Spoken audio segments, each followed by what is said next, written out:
Good evening, ladies and gentlemen, all of you out there who have made time to participate today. We have a very distinguished set of speakers, very lovely theme today on rejuvenation, lakes and cities that INHAF is presenting, interestingly, in a sub-series on water. Well, today's is on rejuvenation, as I said. Tomorrow we have one at the same time at 5 o'clock, and that is titled Positioning Urban Waters. And the third one is on October 20, the coming Tuesday, and that is titled Making Cities Water Secure. Let me take probably the next 3 minutes or 4 minutes to give you a sort of context of what INHAF has sought all this while. Many of you who have listened to this over these 23 webinars that you have so far had will know what I'm saying, but you will bear with me, and it will also be of interest to these speakers who are on board today on the panel. Well, as I said, 23 are behind us. We have also had the Gandhi and Cities series going. We have had one down. There are two more to go. The first one was a very interesting and inspiring set of perspectives that were presented. And now we have this Water, Ecologies and Cities series that Ajay, Nayak, Kimaya, Vikram and Shireen sort of sat together and strung them with these formidable leaders, 20 of them that you will listen to between today, tomorrow and Tuesday. All of them have inhabited this space of water management, and what you will hear from them today will, I hope, make for some interesting dimensions that you will add to what you are yourself doing as discerning participants and discerning doers in the space wherever you are in whatever city that you live in. So what has the Rethinking Cities series sought to accomplish with this unprecedented number of speakers over these months from mid-June or so when we began? We have had over 100 speakers on the last count. We have had 23 webinars, as I said, apart from this series and the Gandhi and Cities series. INHAF's effort essentially has been to develop interventions at the national level, the regional, state and local levels. I will not dwell upon it, but you will read more about it if you went to the inhaf.org site. I will urge all participants, all of you who are attending today, to check the website. By happy coincidence, as Kirtibhai reminded us yesterday, the anchor for today's webilog, Vishwanath, was among those first few people who helped write the INHAF constitution many years ago. Vish has been articulating solutions and mapping challenges for all stakeholders in the water area since the 1990s. He lives in Bangalore, so naturally a lot of his attention has gone toward looking at these perspectives and challenges in this city, which is, as you know, one of the worst hit when it comes to water in the country and in the world. Well, Vish is originally an Hutco man. There's more on him on the chat box, so I won't say much more here. INHAF has much to do at the national level with the central government and its many parastatal agencies, multilateral and bilateral organizations as well. And of course, with a few national and international agencies that we work with. From the very beginning, INHAF has placed emphasis on regional and state level presence and action. Effective decentralization, as you all know, has been the key to things, and INHAF has driven that and has sought to look at local issues with empathy and with ground level understanding, with local agenda to develop local action. And I would urge many of you as institutional partners who have made this happen today to also talk to us and see how we can extend further dimensions on this kind of initiatives and campaigns that INHAF has been running. Now, a quick word on City URI, or the urban initiative that we have been carrying out here at the Urban Renewable Initiative that we have been carrying out here at INHAF. It's led by a host of urban thinkers, planners, and practitioners. The intent here is to respond to urban challenges with efficiency, with productivity, inclusion, of course, and all the rest of those values you and I have aspired for at the city level. This is obviously not easy. Reassessing India's urban challenge, rethinking Indian cities, or, well, reformulating responses in the context of the national development challenges. All of these are part of City URI. You want to know more, you could always come back to us, reach out to people like Radhika at INHAF or write to us, and we will see what we can do to help you be part of us. Post-COVID, from mid-June, as I said, when Studio INHAF first launched this outreach series, we have touched about 20,000 people as cumulative participants. We have brought about 100 speakers from India, of course, South Korea, the Philippines, Australia, the US, Canada, and many countries in Europe. This would not have been possible without the support and active working of professionals from about 40 partner institutions, including, of course, Water Environs that Ajay Nayak founded and is leading, and NED, as he calls it, more about it in a moment. This webinar series has helped us connect to many individuals, organizations, and institutions over the last maybe 25, 26, about 18, 20 weeks, or even less. It has helped us map human and other resources that will serve INHAF and at City URI as well, and then, of course, our partner institutions. This morning, Kirtibhai was writing a mail to this core group who are driving this Water Ecologies and Cities series. And he said something that would be of interest to the larger segment of attendees who are present here.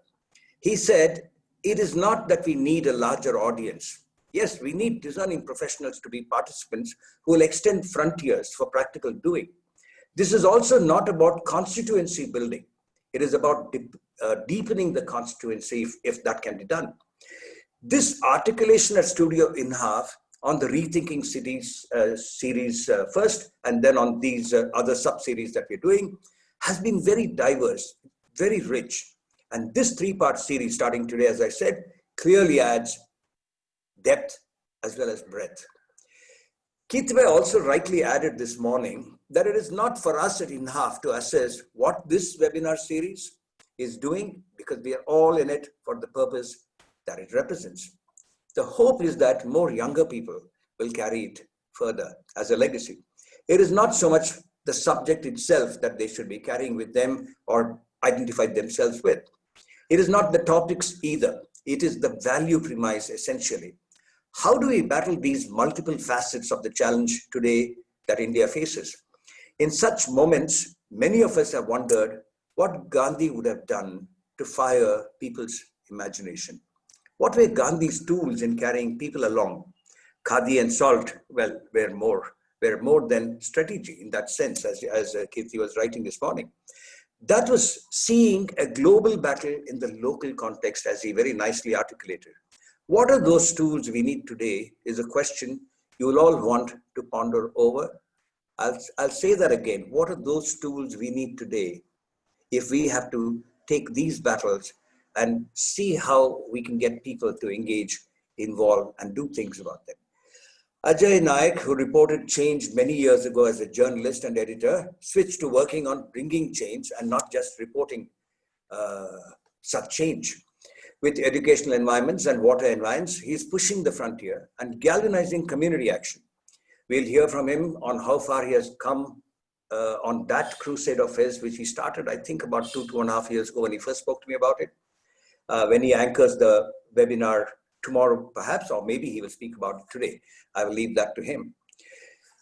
Urban waters and rivers as a subject has immense potential to touch every heart and every mind, and is more potent today than, shall we say, poverty and slums, as Kirtibhai said this morning. You had started something very crucial in Mumbai, Ajay. I don't know where it is now and how it is moving, just as Kirtibhai asked you today. Vish started something else on the Million Wells campaign, I think in like 2016 or 2015, as I remember right. He made a very poignant film also on that. I don't know where that has gone and how far he has been able to succeed in getting both the government and citizens to engage, as well as, of course, industry. I'm sure this series will help bring more insights for all of us who are looking to bring action on the ground in our cities. Thank you so much for being here with us once again. And thank you all as speakers go. I won't mention any of your names, but I know it's important that, that I thank you for having found the time, made your preparations, and decided to be sharing those notes with you, with us all today for us to learn and to take it forward. Vishwanath, will you take things from here and see what you want to do with that? Yeah, thanks. Thank you, Hari.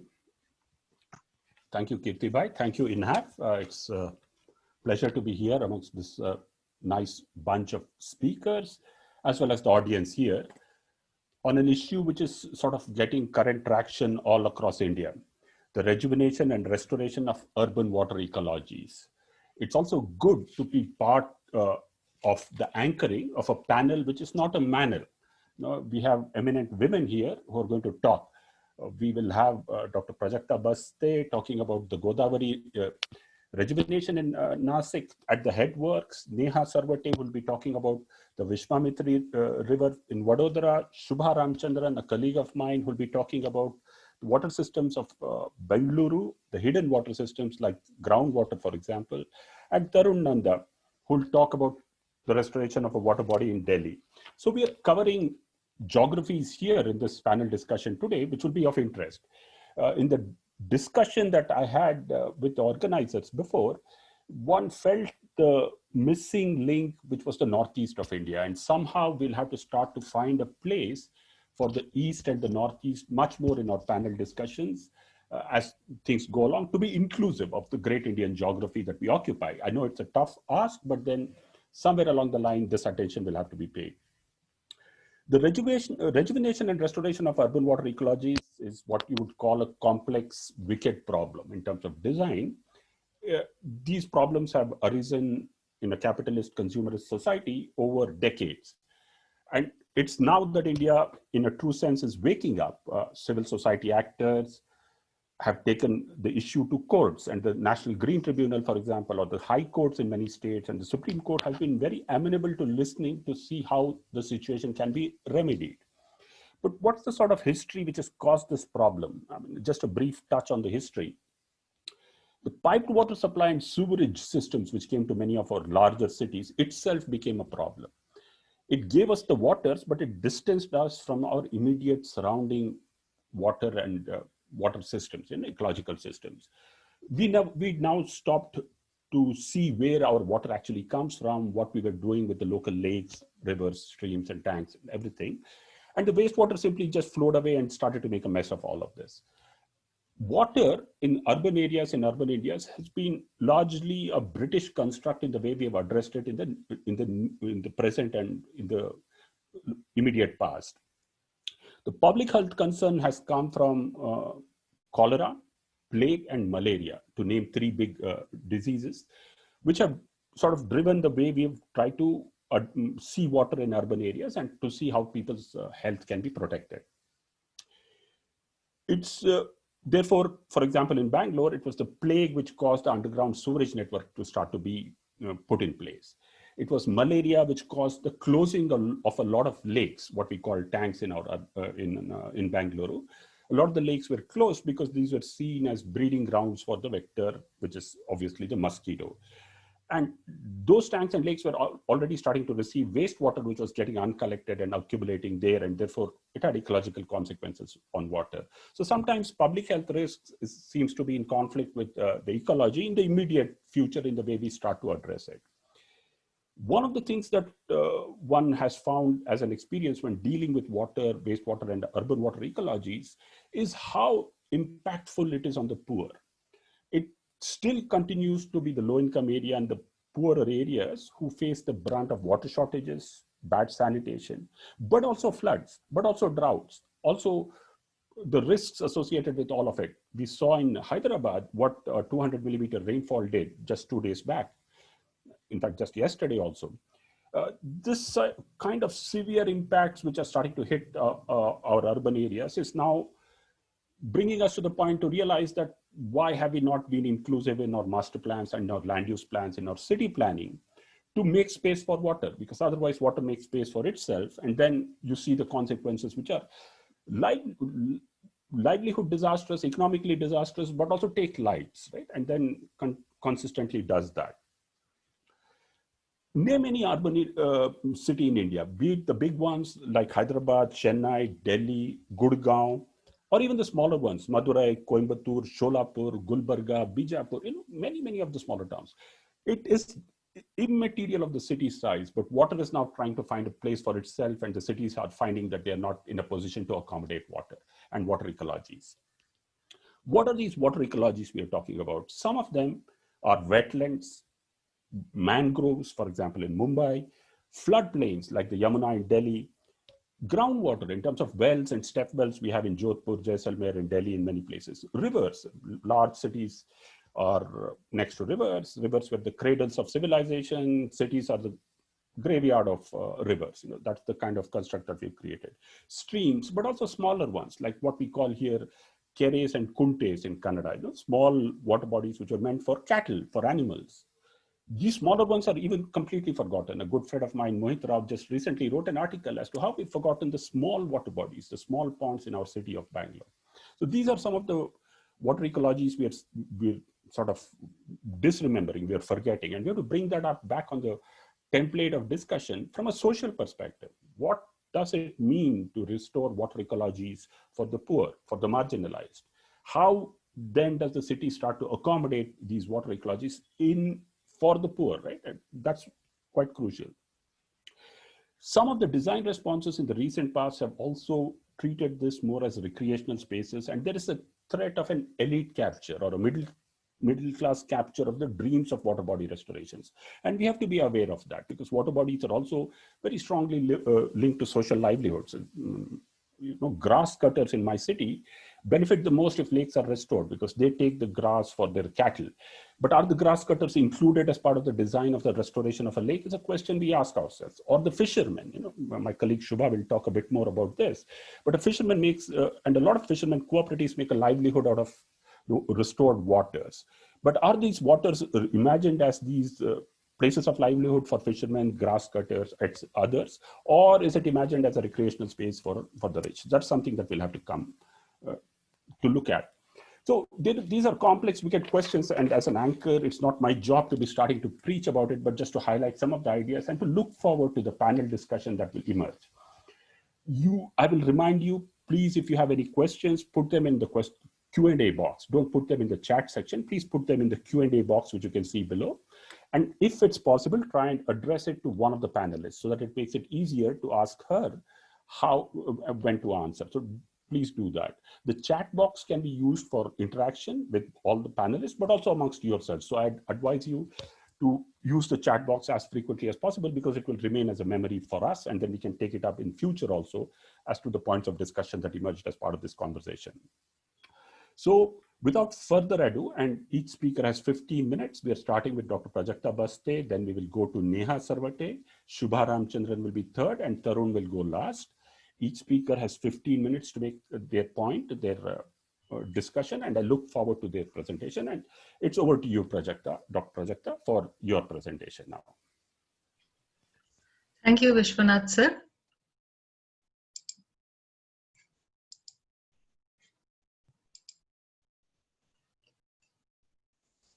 A very good evening to all of you, to all the experts of this field and contributing in a larger perspective for the social issues and the environmental issues. I hope all of you are able to see my screen. Yes, Dr. Okay. Can. Yes. I am working in the city of Nasik, born and brought up over here. So very well acquainted with the natural settings and surroundings in the city of Nasik and around Nasik. I have been working on the river Godavari since my graduation project of my Bachelor's of Architecture, where it was more oriented towards understanding the city fabric and the built structure, the characteristics of the old Gauthan, and slowly drifted towards understanding the larger perspective of river as such, and why river became instrumental in the development of settlements in the city of Nasik. So by the time I completed my post-graduation and my doctorate, I was already working on some different areas and more serious issues of river Godavari, amongst which was the aspect of the groundwater availability in the river bed. To brief you about the setting of this river Godavari, this is the city of Nasik with the municipal spread over here. This was the Gangapur Dam, which was constructed late in 1960s, and from which the river water flow is now regulated in the river Godavari. River Godavari flows through the city of Nasik for around 21 kilometers within the corporation limits, and it is joined by two major tributaries, the Nasardi over here and the Dharna, which joins further downstream to the river Godavari. Of course, it has other sub-tributaries also, which come from the smaller highlands, which are there in the periphery of the city of Nasik. As you can see over here, this is the old Gauthan map, which is prepared and through which the river flows in this manner. And this river has a significant context of mythological reference and a religious reference. All of you must be aware of the mythological significance, that is the performance of last rites on the banks of river Godavari in the Ramkunda. It is believed that Lord Ram has lived over here while he was in exile for 14 years along with Sita and Lakshman. So to believe and to have a conviction, we have a sort of 5 banyan trees over here in the old Gauthan, and this area is also often called as the Panchavati area. Along with this significance, the second major development of the city was seen on this right-hand side bank, which was done by the Peshwas. That is around 1650 onwards, or in the late 1700s. And this Gauthan was established by them, wherein we see the character of a good old city fabric. As I mentioned you, that Godavari is this part of Godavari is the headwaters where it originates in the city of Trambakeshwar, one of the Jyotirlingas, which is there on upstream of the Godavari Gangapur Dam over here on the northern side. Sorry, the western side over here. So after the Gangapur Dam was constructed, the water flow in this river was regulated in the 19th century. So the Peshwas were the ones who started developing the waterfront in a very systematic manner and in a beautifully architectural manner. They developed the temples and the riverbed. There were two objectives for developing this river bank over here, that the passerbys and the pilgrims who came to the city of Nasik for the visit in Panchavati and Trimbakeshwar, they could have a place to stay back on the river bank with the accessibility to river. And of course, the temples which were built by all their sardars by doing donations and contributions and inviting the artisans from the country to build the different temples over here. River Godavari is basically a part of Deccan basalt flow, and it essentially has all the characteristics of the rivers which are possessed while they flow in the Deccan Trap. So as you can see in this image, the river Godavari is an affluent stream which gets its water from the groundwater flows as well.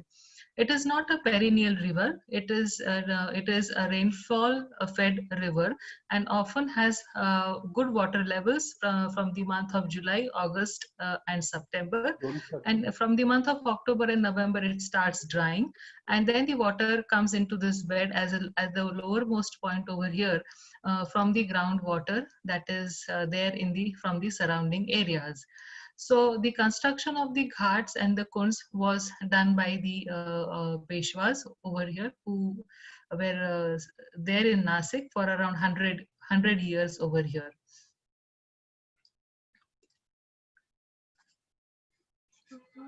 How do I do this ahead?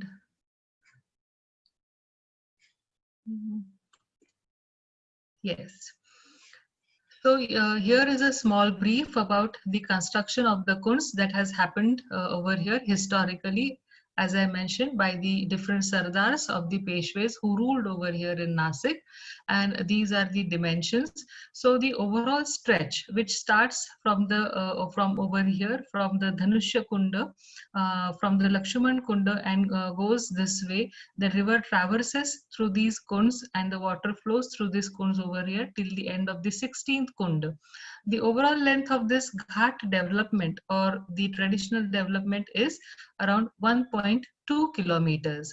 And these are the this is the articulation done by the various people who built these kunds for basically making the riverfront accessible to the people for the daily use of water. These are some images that we have collected over a period of time from different citizens of Nasik, and they have given us these images wherein you can see how the beautifully developed bank sites are there. This is one of the temples called as the Sundar Narayan Mandir, along with the approach, a flight of steps which give approach and access to the water over here. This is one composition of Murlidhar temple where you can see the lowland or the profile of the river is articulated by a smaller flight of steps, and this is a bigger flight of steps wherein the banks on the left hand side is around 6 to 9 meters above the bottom of the river bed, and on the right hand side it is around 3 to 4 meters higher than the rock bed of the river over here. In 1984, 86, 89, when the Kumbh Mela was being held over here, there was a specific construction that took place by the corporation of Nasik, municipal corporation of the city of Nasik. The second significance of this stretch of river Godavari is the Kumbh Mela, which is held, and all of you must be knowing that in India, the Kumbh Mela is held only at 4 locations, that is Haridwar, Allahabad, Ujjain and Nashik. So every 12 years, this is a big congregation of around 5 lakh plus people visiting the city of Nasik, spread over a period of time of around 4 days, and one of the days being very important for having a holy dip in river Godavari.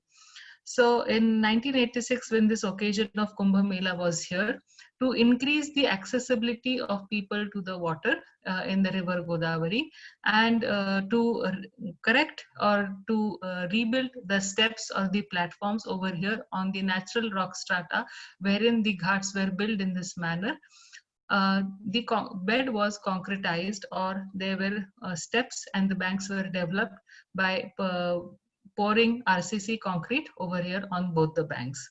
Since then, it was observed in the past 20 to 25 years that the water flow in this stretch has been reducing over a period of time. I am associated with one NGO over here that is called as the Nomami Goda, and we took up this issue of rejuvenating the riverbed in all respects. I'm not going to speak about the pollution abatement, which is also a part of our organization, and we are working on that issue also as one of the burning issues. But this is one issue that I focused upon, to revive the river or to revive the groundwater of Godavari in this holy stretch of the city of Nasik.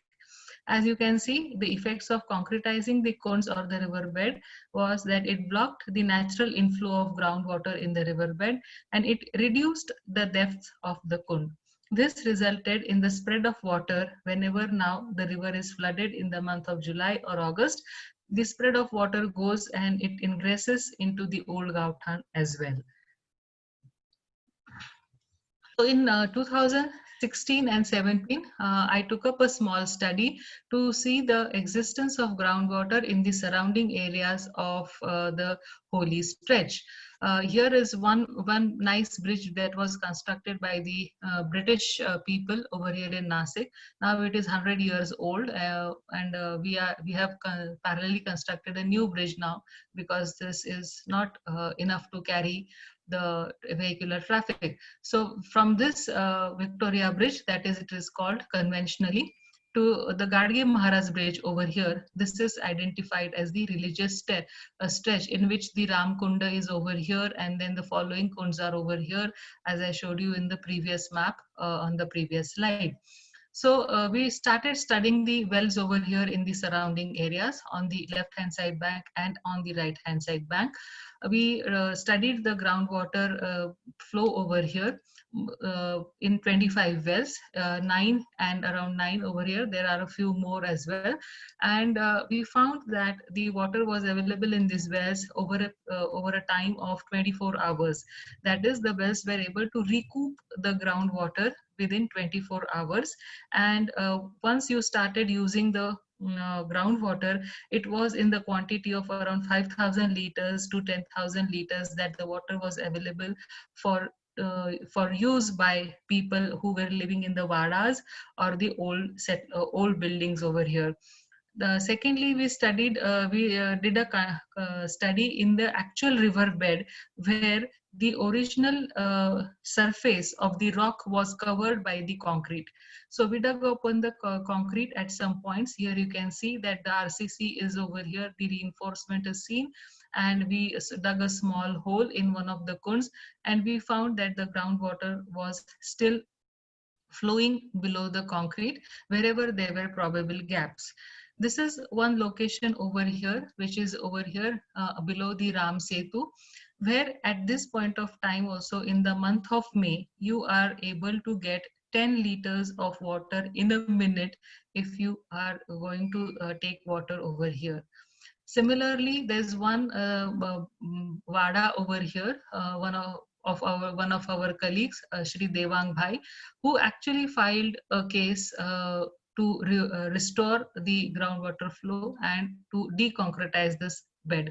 So here I would like to highlight this association of so many people as pure citizens who are working for the passion of and love for their context and their heritage and their history as such, who are devoted by their actions to get these things in order, and a good combination of resources as experts and people who love their city. So in his house, we still observe today that in the courtyard of his, there is a small well which we can access. And in that well also today there's water available in the month of April and May. Then we supported our study by doing the geological analysis of water availability through satellite imageries, taking help from the MRSAC Institute in Nagpur. And these are the two images where we find that water is available at a level of between 10 meters to 30 meters below the river bed. Over here, these are two locations over here. One location is over here and the other location is over here, where it specifies the water is still available as a groundwater resource to be there in the river Godavari. So these are some schematic sections of the riverbed, which can give you a fair idea with respect to the levels and the study that we have done. This is the riverbed at 557 meters, and this is the well that we have studied at more than 4 meters to 5 meters above the riverbed. And this is normally the flow of water which takes place gradually and naturally at the lowermost point. Actually, Deccan basalt is supposed and considered as one of the most hard rock and an impermeable rock kind of a feature, where the flow of water does not take place very easily or very fast as we can observe it in the metamorphic rocks or the sedimentary rock formations. But there is a certain method where because such as the walls and the faults and the fractures which are there in the riverbed or in the basalt itself, and we have observed this in the surrounding regions also. It is not that groundwater is available only at this point of river Godavari, but it is otherwise available also on the higher areas. So these are the schematic sections where you can see that the relation of the wells was established. And finally, when we pursued this matter over a period of 7 to 8 years after 2012, it was this in the month of June that the initiative to break open the concrete of within the riverbed has started taking place. 1/3 part of deconcretization has taken place over here in the riverbed for the Kunz by removing the steps which were actually put in the center of the riverbed. So the first step has been taken. And this is a small photograph of having water in the original river width of Godavari in Nasik. So this is the work that we are doing over here in Nasik for the restoration of water per se, natural flow of water in river Godavari. Thank you. Thank you, Dr. Pajakta Basse. That was very nice and very comprehensively told, as the story only an architect can tell it through through pictures and drawings. So that was very well done. And thank you for also bringing groundwater into play. Most rivers originate as springs. Most rivers are fed by groundwater. And this is something which people haven't understood so easily. And therefore that in Godavari, that this was understood and it was integrated into the design of the restoration of cultural spaces like the kunds was something very striking and very good. And hopefully the effort will continue and we'll see the Godavari start to flow at its headworks itself. And as you rightly pointed out, this requires dedicated citizenry, people from different fields of expertise to come together, which reminds me of this partnership that is needed for urban water ecologies between what the author Rajani Bakshi and Rohini Nilekani call Samaj, Sarkar and Bazaar. We need to get civil society with all its actors, activists and academics. We need Sarkar, the state with all its institutions to come together, and we need certain entrepreneurship, technology, the Bazaar also to start to play a role in the solutions that we seek, which are sustainable for our cities. Right? So thank you very much for a nice presentation, and I'm sure that there are already some questions which you'll perhaps take note of in the Q&A section, and we'll get to it in the end. Yeah. Now the floor is open for Neha Sabote, and Neha's biodata will appear on the chat section. She'll be talking about her experience in Vadodara and the river Vishwamitra. Neha? The floor or the screen is yours now. Thank you, Vishwanath. I'll just touch my screen share.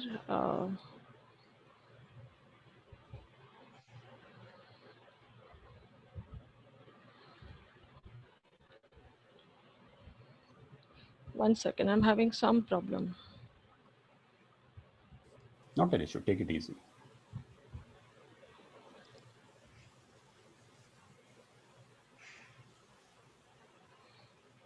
Is my screen visible? Not yet, Neha.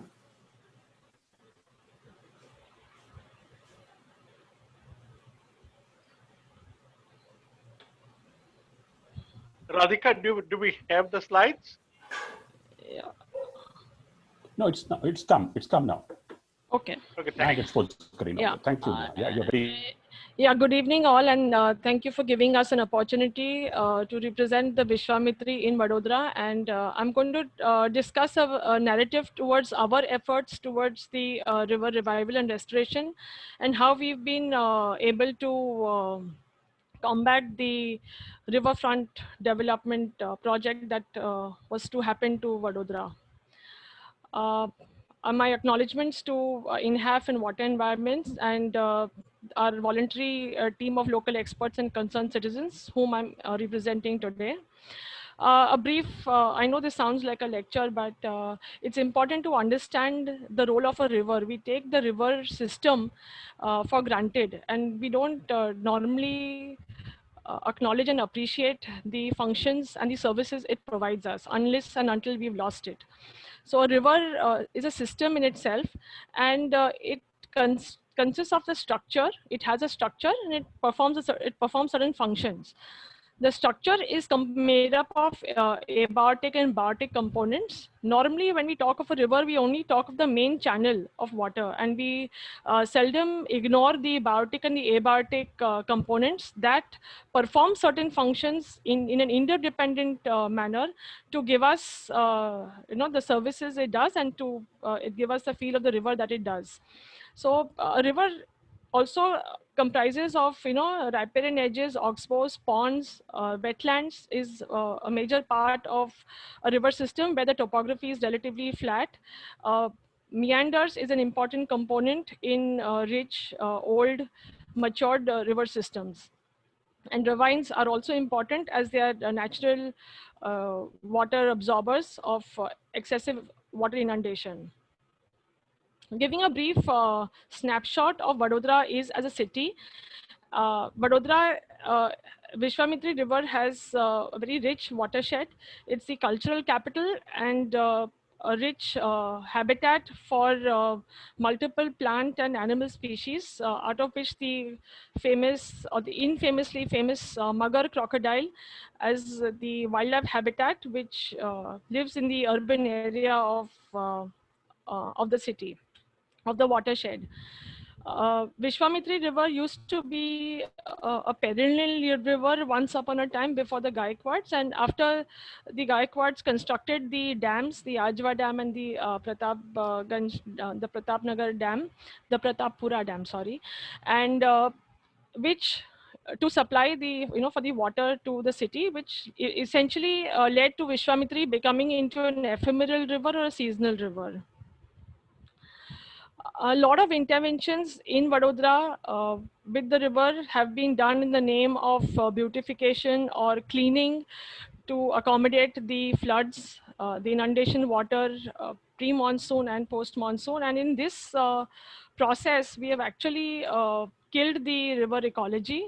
We have made so many alterations, irreversible alterations, that the city is facing the wrath of today.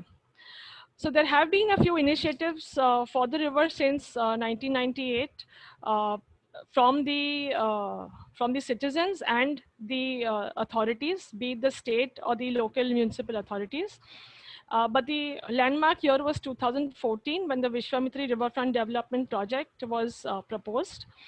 A few highlights of the project that was proposed are these: that they took the natural riparian vegetation as an obstruction.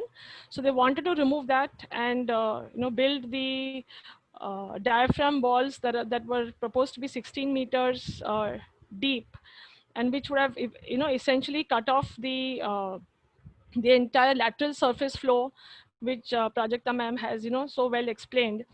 And they had they only considered the urban stretch of the river, and they ignored the regional context and the entire river morphology.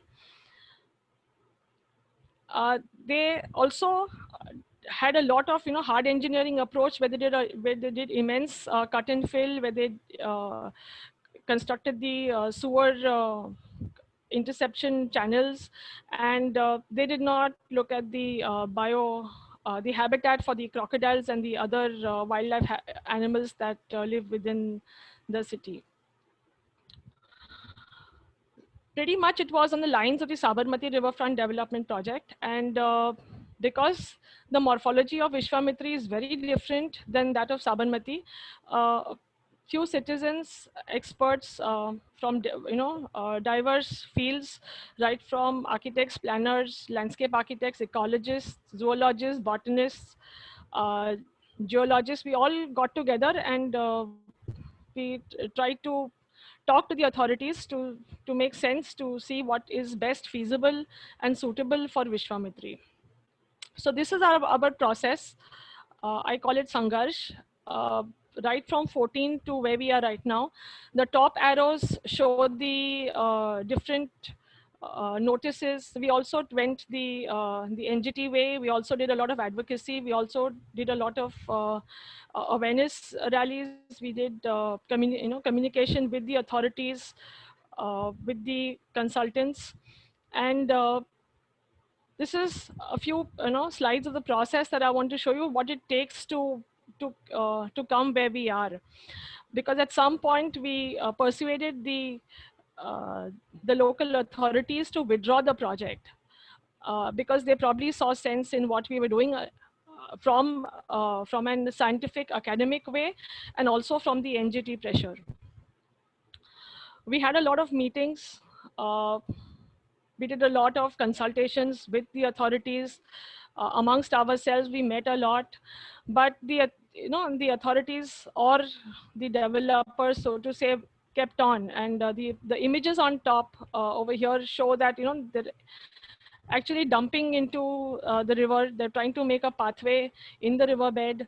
This is a building which is a slum rehabilitation building that has come, that has gone into the lake. And what you see down is just the foundation, the 3 layers. So that's the amount of damage it has done to the ecology. We have buildings right onto the bank and getting into the riparian area. So a group of us, we call ourselves the concerned citizens of Vadodara, and we came together to do an alternative plan, because at every point in time when we said don't do this, the question came to us, okay, if not this, then what? You tell us. Now, this is a very tricky question for us, because as citizens, where we are, where we are engaged in other walks of life and we do this out of passion, to expect us to come and do a proposal with the limited data that we have, with the limited infrastructure that we have. But we still tried and did the best that we could within the constraints that were there. So the first thing that we took was the topography and the maps. All this data we took from the consultant, from whatever they had provided us in the public domain. So because we didn't have enough resources to do our own data collection, we came up with a conceptual proposed plan in an ecological, ecologically sensitive manner. So these are the layers that we took, the topography. We identified the erosion prone area. We did a lot of field visits. We did a lot of on-site visits. We spoke to the local people who stayed there. We spoke to local experts. And we did a lot of team building. We also identified the wildlife habitat hotspots where the crocodile breeding areas were, the crocodile nesting areas were, where the basking areas were. We also took the land ownership map to identify which were the public lands and which were the private lands, and to see how much we can use the public land available to mitigate the flood, sort of a flood situation, because they use the flood as the major premise for this riverfront development project.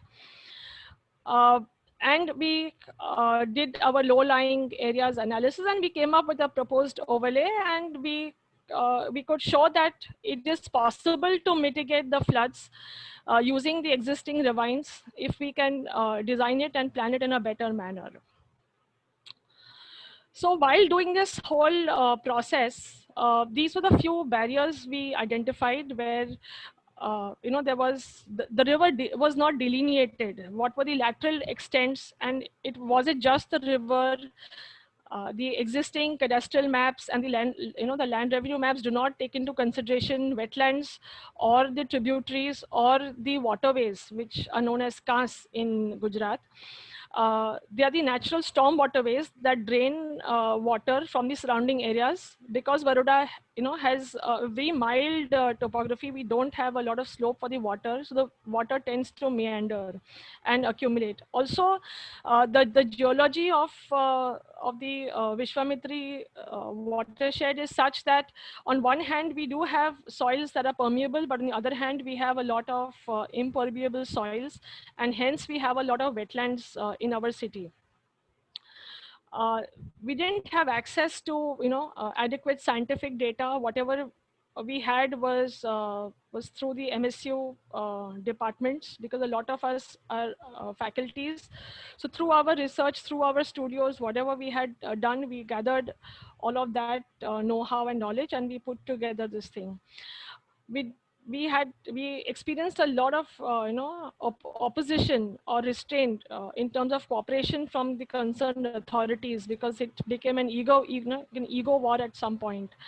And the departmental capacity within the local government was deficient to undertake such projects. How do you even monitor these projects, even if you give it to a consultant, is a big issue.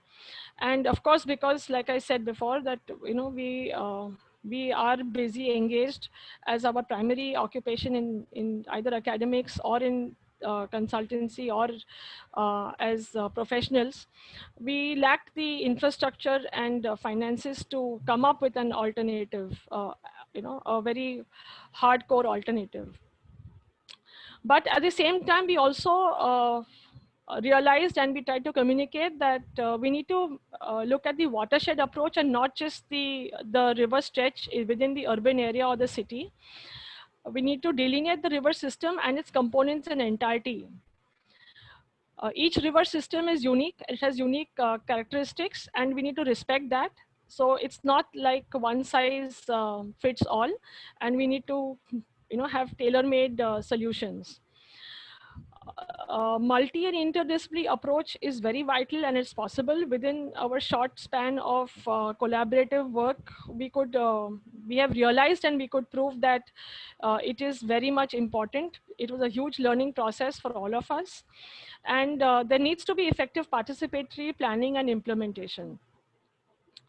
Because all of these were not taken into account, that we experienced massive floods and waterlogging in the year of 2019, where we had floods on one hand, we had a lot of waterlogging at one hand, but on the other hand, our wetland status and our groundwater table showed otherwise, that we were lacking potable water. So on one hand, we had water, but on the other hand, we didn't have water. So it was, quite ironic is that you have so much water and you can't manage it. So, it's one, within the 12 months, you get one extra paycheck and you don't know what to do with it. It's really sad. So the lessons that we learned from the Vishwamitri movement as a whole is that we need to keep the records of facts and figures.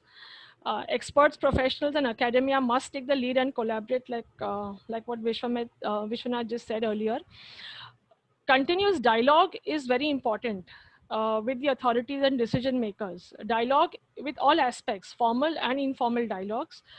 We need to keep the team together, keep the team motivated, and we also need to be vigilant because, at some point we pass some area, some ravine, and we realize that a lot of trees have been cut, a lot of dumping has happened, a lot of leveling has happened, and the next day, a plot has been created. So our strategy was action through awareness, advocacy, and alternatives. Reflection and action go hand in hand, and it's a circular process. Little way forward for all of us, like the tools Mr. Hariharan was talking about. I think the tools are patience, persistence, dialogue. We need to stay grounded and rooted. And we also need to have the courage to stand up for what we think is right as society. Another 3 quick facts is, I think we all need to redefine what development is towards, for society. What do you mean by development? And our strengths are different in different areas, different geographical locations, different cultural contexts. Our strengths are different, and we also need to accept a limitation at some point. Not every city can become a New York or a Bombay, and not every city can become Udaipur or Jaisalmer. We need to work hard to overcome our barriers and strengthen our bridges. So this is what I had for you guys today. Thank you so much. Thank you, Neha. That was excellent and cogent and to the point. And thank you also for sticking to time, like the first speaker. That's absolutely wonderful. Thank you for pointing out that there's a different approach to a river or a stream revival than the Manning's coefficient approach, right? It's always the Manning's coefficient, and then the water has to be taken out in a channel and thrown out from the city. Thank you for introducing words like meander, natural riparian vegetation, regional context, morphology, right? These are things, and the layering that you suggested, picking up data from the consultants and putting it together as concerned citizens and academics, that's also wonderful to see. The kind of patience that you've given, the skill you brought in as an environmental planner, as an urban planner also was evident there. And the passion of the group is also clear that you need patience and persistence. And then you ask the final existential question, what is development, right? So I'm sure there'll be a lot of answers in the chat. And I see that in the chat already connections are being made and some suggestions are being given and people are picking it up. So I draw your attention, Neha, to the Q&A box also. If there are any questions for you, please Sure. keep it in ready so that we can do the answer. Sure. So next, I would like to invite my colleague, Shubha Ramchandran. She will be presenting on the Bangalore case study, and her introduction will be there in the chat resume. Floor is yours, Shubha. Floor or the screen is yours. Thanks, Vishwanath. I'm just sharing my screen.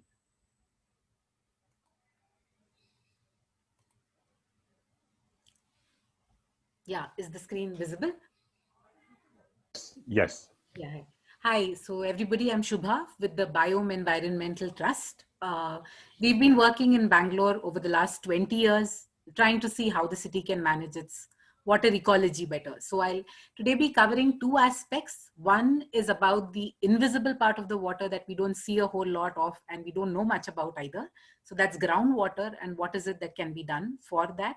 The other is about the lake rejuvenation efforts that are on at Bangalore. In both the cases, the emphasis will be to see what is it that we can learn from our experiences.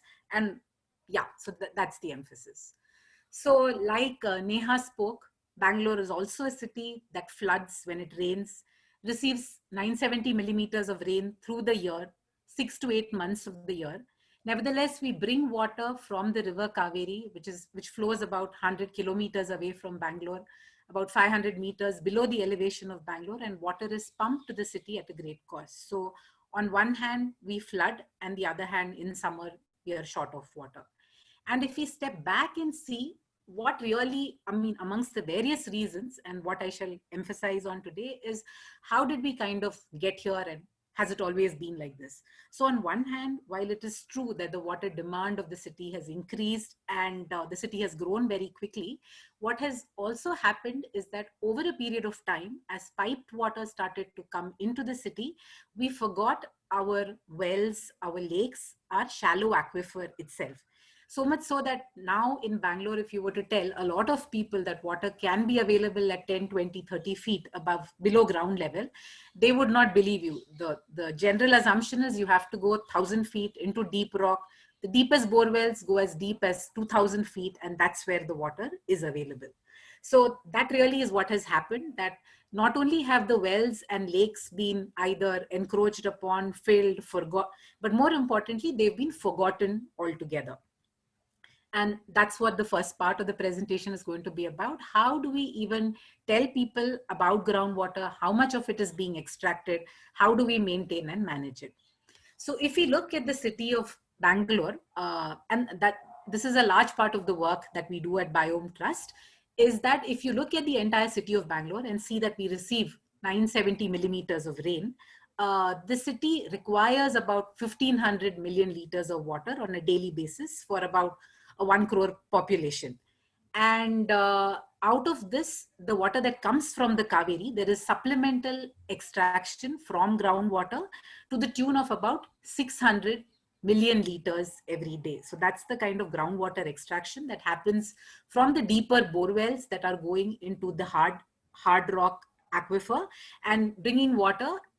There's an extraction of about 600 million liters on a daily basis. When we look at the natural recharge that's happening in the city, it's estimated to be anywhere between 3 to 8% of the annual endowment. So like I said, the rainfall that falls on the city is actually 2,500 to 3,000 million liters per day equivalent. So that's the volume of rain that falls on the city, out of which the current requirement is at 1,500 million liters per day. And we are extracting 600 million liters from groundwater as well. So if we really look at it, what's happening is that on a daily basis, we are extracting from our aquifers 400, 500 million liters in excess of what we're able to put back into the ground.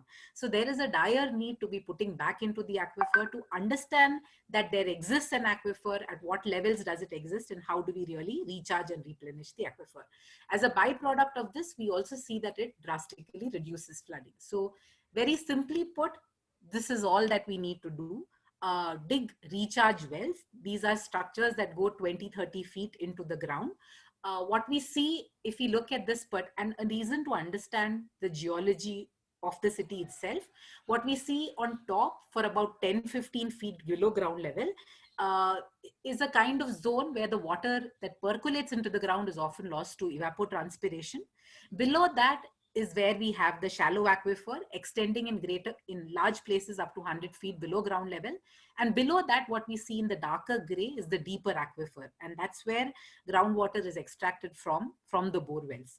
And earlier, there used to be wells at 20, 30 feet below ground level at many parts of the city, which could hold water.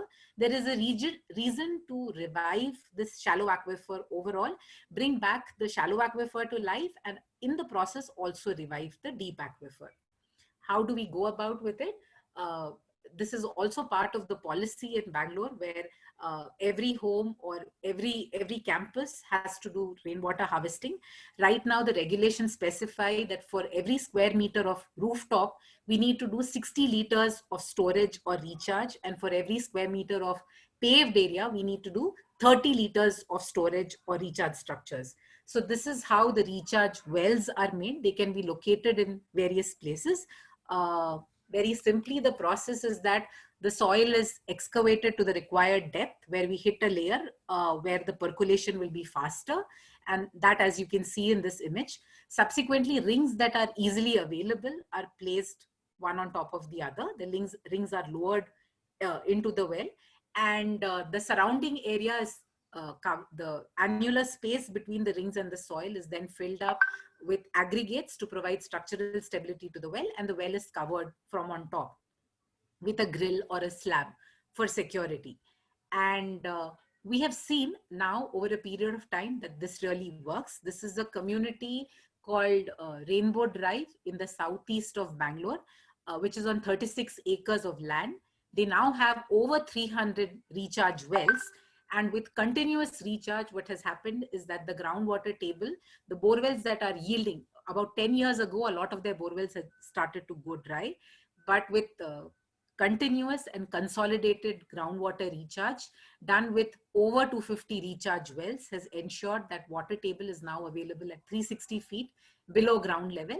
They're even able to extract over 1 lakh liters of water from this from their borewells on a daily basis. So we've been able to observe that these recharge wells, when implemented at scale in a thoughtful manner and where recharge is kind of ensured over a period of time, there is tremendous potential for the groundwater table to be revived in various parts of the city. You don't always have to dig new recharge wells. This is the case of another community which had this large open irrigation well that had silted up. They took the effort to actually desilt this well and then recharge it. And now again in this well, water is available at 5-10 feet below ground level during the rainy season. And even in the summer season, all through the year, water continues to be available in this well. It can be done at scale. This is also the case of a home where with continuous a well that used to yield water went dry, and then by recharging with rooftop rainwater is now able to supply water to the home for all through the year. So with these various examples over a period of time, what we've been able to do is run this campaign for the city, which we call 1 million wells for Bangalore. The math as well as the spirit shows us that if 1 million wells were dug across the city, there is great potential to bring back the aquifer over a period of time. And that's a map that we've created, which is all available on a site called bengaluru.urbanwaters.in. There are over 150,000 wells, we think, over the city, but there is a need to understand, monitor, and document that a whole lot better. And how are we going about with this campaign? What we also realize, much like what Neha said, is that it's not us alone. It's not Biome Trust that has to drive this campaign, but we need various stakeholders who are able to take this campaign forward in their own ways. So we see as our very close partners the traditional well digging community. They're called the Bovi community, who also depend on well digging for a livelihood. With their help, and it also provides them with job opportunities. What we have done is given them enough information such that they're able to go out and speak to people about the need to dig recharge wells, and they are informed well enough to be able to dig wells in the city safely and securely, and also in certain cases report back to us what exactly is happening to the aquifer. So here, this picture is of a Kere Habba, what we call a lake festival that's held beside various lakes once a year, and where the well diggers, we help the well diggers set up a stall such that they could speak to the people about the need for digging recharge wells and the role that recharge wells can play in the city themselves. So that's one of the teams of well diggers that we work with. The other thing that has happened is that going ahead, the well diggers are able, this is a workshop where that we held at one of the metro stations in Cubbon Park, which is also incidentally a site where at the Cubbon Park itself, about 7 old wells have been cleaned up and are now sources of water. and about 80 recharge wells have been dug to recharge groundwater in the area as well. So subsequently, what we did was organized a workshop for the well diggers at the metro station, where they were given a map of Bangalore, and with their help, we were able to identify various parts of the city where they knew that they had dug wells and could share information about the geology or water availability in different parts of the city. And this needs to be done a whole lot better in formal and informal ways to understand how the city's aquifer is, what are the challenges with water quality, with the kind of geology that exists in various parts of the city. But what we really realize is that the well diggers are one of our greatest allies in taking forward this campaign. So very simply put, if I were to look at the Million Wells campaign, we would say what has worked is the fact that the recharge well is very simple. The sizes can be varied. They can be as small as 3 feet in diameter and 20 feet deep. The larger wells, which are old wells that have been revived, have been 30 feet in diameter, 40 feet in diameter, deeper. So there's a certain amount of customization and maintainability that's there in the recharge wells. It's very important to keep information as open sourced as possible. So we've developed this site called bengaluru.urbanwaters.in, and the imagination is that going ahead, every city, every town has its own site where you're able to tell people the whys, hows, whom do you contact to dig a well, to share stories of how, whether it really works, how much does it cost, what are the regulations that drive implementation of recharge wells. It has worked very well to have multiple campaigners for us. So we run what we call the Million Wells campaign is as much the city's campaign, as much as it is biomes campaign. And like Neha said, there is a need to further strengthen monitoring and documentation, but whatever little we've done, we realize that that also goes a very long way.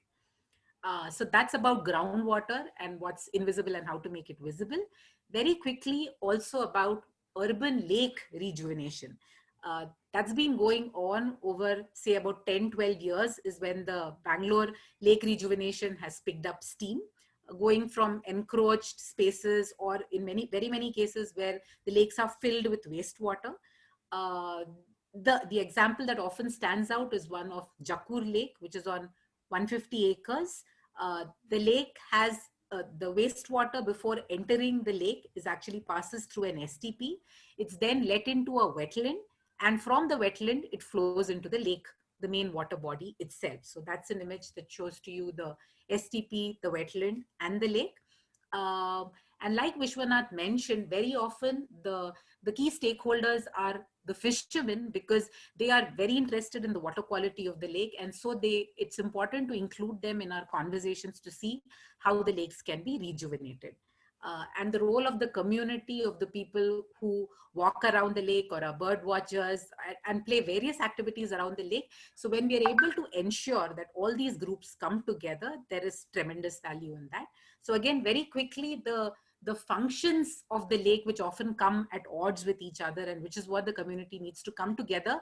While we can't build consensus on what the function of the lake should be, but it's important for us to know that the lakes serve purposes of flood control. And hence you can't imagine a lake that's always full of water, because if it's full of water, it's unable to perform the function of flood control. There's biodiversity conservation, so habitat for different kinds of birds, reptiles, animals. In certain cases, it's serving the purpose of wastewater treatment. Whether you want for it to serve that purpose or not is another question.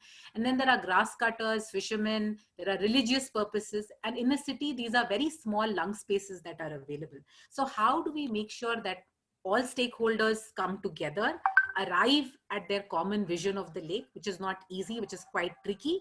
But in cases where we've been able to bring together the Samaj, Sarkar, and Bazaar, we've seen that the lake rejuvenation has seemed to be more sustainable, sustain itself over a longer period of time. Very simply put, the elements that have worked in a lake are, if you look at it largely as a space for urban biodiversity, wetlands, if you imagine a lake as a green space, as a wetland, the lake is not necessarily only for the walkers or there is a conservation zone where perhaps humans are not allowed at all. The gradual profile of the lake bed provides for different depths, different kinds of habitats are created, islands, native trees. So these are some of the features that have worked across most lakes. So thank you very much. Glad to take further questions, and thanks very much to INHAF and all the organizers for having provided this opportunity. Thank you. Thank you, Shubha. That was succinct and to the time. Thank you again. All the speakers have been sticking to time, making the moderator's job very easy. So thank you for that. Also, thank you for reiterating for us the livelihoods approach to ecological revival. And that's really been one feature of what the effort has been in Bangalore with the million wells as well as with the lake rejuvenation. And just as a point of interest, just yesterday, the fishermen got back to Jal Poshan, Dr. Annapurna, who's one of the key drivers of this community-led effort, requesting some help during the COVID times to remove the water hyacinth and the plastics which have come into certain portions of the lake. So the fishermen, as the maintainer of the water body, being the key stakeholder and then requesting help from the community, and both of them coming together to make sure that the lake functions well is fantastic. And I'm sure the presentation could have done with some painted storks and pelicans who have now become permanent residents of Jakkur. They have an Aadhaar card and they are voting in the local by-elections, which come once in 5 years. So, spaces that the city needs and is being created. Thank you very much, Shubha. So, for us, move on to the last speaker, Tarun Nanda from Delhi and his experience in Delhi. Tarun's resume will come up in the chat as things go along. Tarun, I hope both your laptop and your mobile are functioning well and your presentation goes well. Go for it, Tarun. Thank you. The panel is yours. Okay, thank you. Thank you for inviting us. Hello? You're good to go, Tarun. We can hear you. We can see you. Okay, I'm having some trouble with the laptop. Do you think they could share the presentation? Okay, nice, nice. Okay, so I'm a civil and environmental engineer, and I came to India almost 10 years ago now. And when I first came, I didn't really know what I was going to be doing. But as it happened, we moved into water, wastewater, lake revivals, coming up with solutions to the water pollution problem. So we can go to the next slide. And so the sort of approach I took from the beginning was to assume that people are going to continue to pollute water bodies. So we had to come up with a solution for that, rather than coming up with awareness campaigns to try and change that behavior. So our whole approach is to change the water bodies, change nalas, and turn them into wetland ecosystems that can cope with the amount of pollution going into it. So the natural solutions seem to come to wetlands as they don't require any electricity, no chemicals, and they need very little maintenance. So once you build it, no matter what the authorities do or whoever's maintaining it does, it will continue to function. So doing that, we actually did the first lake revival in Delhi using constructed wetlands and floating wetlands. And now you'll see that now the authorities have started to do the same thing. We also made the first sewage treatment plant for slums in Delhi with wetlands. And we've also converted a drain, a concrete drain, into a wetland at House Cows Lake, along with Delhi's first floating solar aerator. But I'll start by showing photos from the first project. If we can go to the next slide. This was like a slum in Delhi in Vasant Kunj. All their sewage based, I mean, slums don't have any sewage treatment infrastructure, no drains. So all their sewage tends to flow to the nearest pit and collects there with all the garbage. So you can see that's the before and after photo. We made a wetland sort of on the edge. We made a wetland on the edge so that all the sewage from the slum comes into the wetland before it comes into the water body. And there we also supplemented the treatment with floating wetlands. If we go to the next slide, you can see these are all the different stages we had. And because you're not allowed to use concrete in these kind of areas, everything had to be built using bamboo or compressed earth. So you really had to come up with a custom engineering solution. We also used earthworms here, so to sort of break down the solids. And we can go to the next slide. These are just more views of the wetland with the bamboo. But this essentially got rid of all the smell. That whole water body just used to be like a pit of sewage. And you can see then once we cleared all the trash, the veg, this is the sort of water hyacinth, which we sort of routinely removed for a while. But in the end, we left there just because it was better than the trash. We can go to the next slide. And these were also the first time that anyone had used floating wetlands in Delhi. And they're a very easy solution for lake revivals. They're a floating platform that just sort of sit on the surface, and the wetland plants sit in them, their roots go down, and they take up all the nutrients in the water. We can go to the next one. And this was now the second water body revival this in Delhi. This was another slum. They have exactly the same problem where all their sewage goes into the nearest pit. And here, I mean, actually in the last project that we did for around 10 lakhs, and that took 6 months to do. This one we had even less of a budget, about 8 lakhs. So there was something like, there were 2 slums that were whose sewage were coming into this. And so there was around, I think, at least 15,000 people's sewage.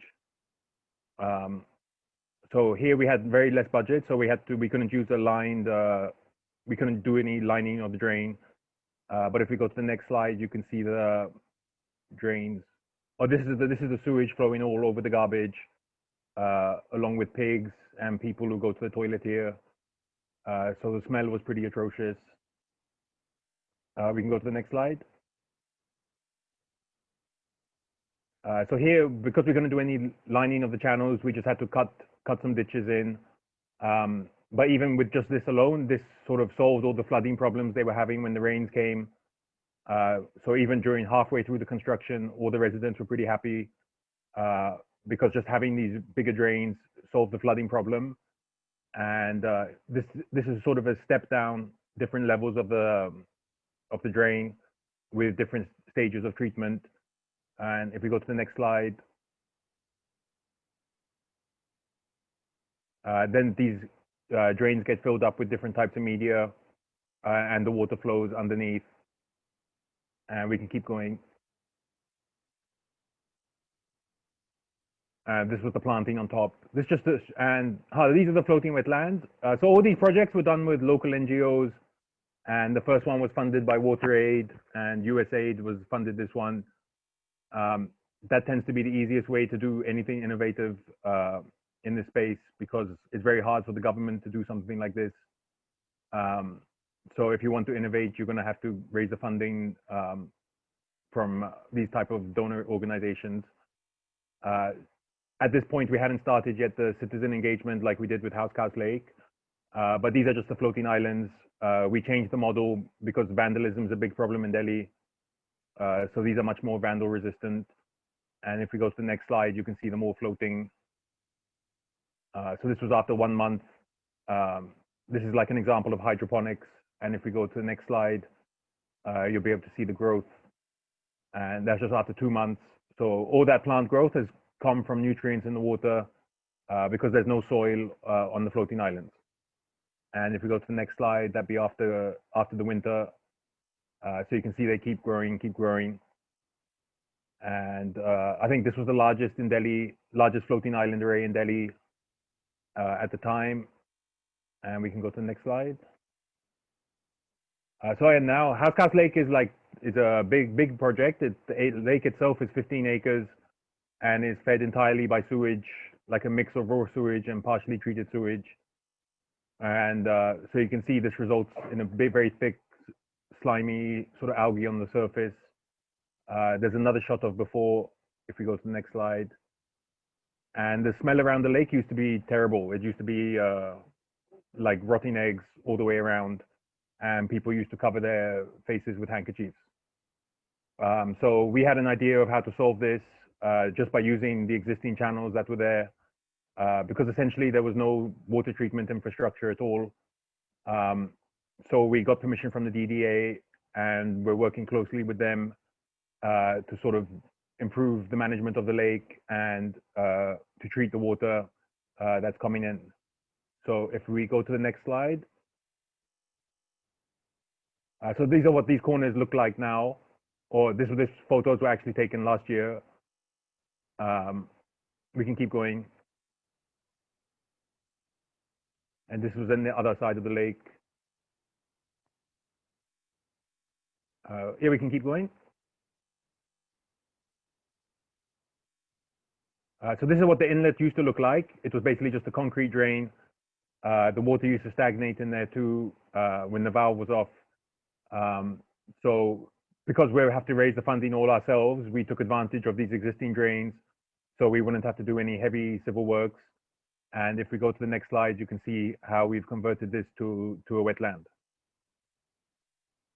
Oh, this is the cleaning activity, because this was all done with, we started basically with no funding. So we had to start with citizen groups, volunteers, and we got people to come down, help clear it out. Even people who use the park on a daily basis. Everyone was sort of getting involved. There might be more photos of this next.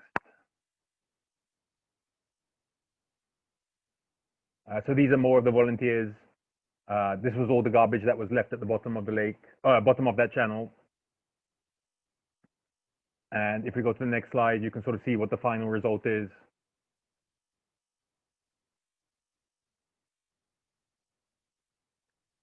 So this was the channel after we built up with all the filter media, put the plants inside. So now the sewage water that comes in, that gets all filtered in this initial one. And we were basically trying to maximize the treatment in the existing space because we were converting an existing drain. You know, we would have liked to have made it bigger to get more treatment before the lake, but we had to use the existing space.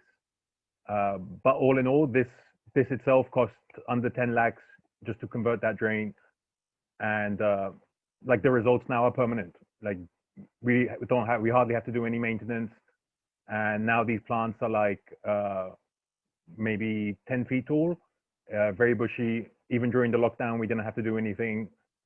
And so now it's a permanent fixture. Whether somebody maintains it or not, it will still continue to filter the water coming in. And if we go to the next slide, we've took some water samples. So on the bottom, you can see what happens when we pass the lake water through that filter. That's how much algae is reduced. And this is just a very small wetland. It's maybe 25 meters long by 4 meters wide. And you can see the reduction in algae in the bottom. On the top, you can see the reduction in the suspended solids with the incoming sewage and the water that comes out. Nearly 100% of the suspended solids are removed. And we trap like so much sludge. If we have to remove it maybe every 4 or 6 months. Then we switch off the valve, let everything dry, and it becomes like a fecal sludge treatment, and then that gets removed. So if we could go to the next slide. This is just like a close-up view. You can see all the sludge that gets trapped inside the wetland. Normally, all of that would be going into the lake, and it was a very, very heavy pollution load. I mean, it's essentially raw sewage that was coming with actual solid particles floating on the surface. It's black. It's basically black when it starts enters the channel. So I mean, we knew that the first inlet wasn't going to be enough because I mean, even if you fill a lake with RO water, it's still going to get polluted from local activities. So it's not just enough to filter the incoming water. There also has to be water treatment within the lake itself. So if we go to the next slide, this was another existing channel that was just by the lake. So we thought right now all the water was in there stagnating, and this whole channel used to smell very badly too. So we said, okay, let's convert this too. And if we go to the next slide, you can see the final result. So this is a very big wetland actually. It's like 77 meters long. And I mean, in theory, we could produce drinking water quality from this if we adjusted the flow rate. But essentially what we're doing is pumping the water from the lake and feeding it through this before putting it back. So it's like a giant swimming pool filter. And I think it's the first time it's been done in Delhi, maybe India, but it's sort of the first viable solution for keeping lakes clean, because the only way you can really do anything about all the pollution that occurs. And plus, House Lake is full of fish. All the leaves go in, people dump their food waste. So you need a way to filter all of this out. So that was the idea of this second channel. And this was also made with volunteers. And then to sort of complement this, we also started the Adopt an Island scheme. If you go to the next slide, you can see the floating islands. And so these were all adopted by people. They come, they pay for the islands, make it themselves, put it on the lake. They put a little notice board. And we've had schools come down, corporates, and they make all the islands as like a day out and put it on the lake. And if we go to the next slide, there's just some more photos of the islands, because we've got several different designs. Because these we tested with the Lati just to make sure they're totally vandal resistant. These square ones are pretty much indestructible. And so basically every time we get some funding, we try and do something more. So at the last slide now is the floating solar aerator. And this we sort of cobbled together from old plastic there used to be all these plastic barrels lying around the lake, sort of left over from when INHAF first revived the lake like 10 years ago. But the water quality has always been bad since then. So we used these old barrels, got some solar panels, and made a solar aerator. Because in India, you know, it doesn't make sense. I mean, more people should be using solar. You get more than enough power from it. And especially in a lake, you don't have to put cables all over. So this was just a very simple thing we did quickly to demonstrate how to do solar aeration. And it's the first one in Delhi. It's very surprising that nobody does more of this. And it also works out much cheaper than laying cables and having these expensive aerators you buy.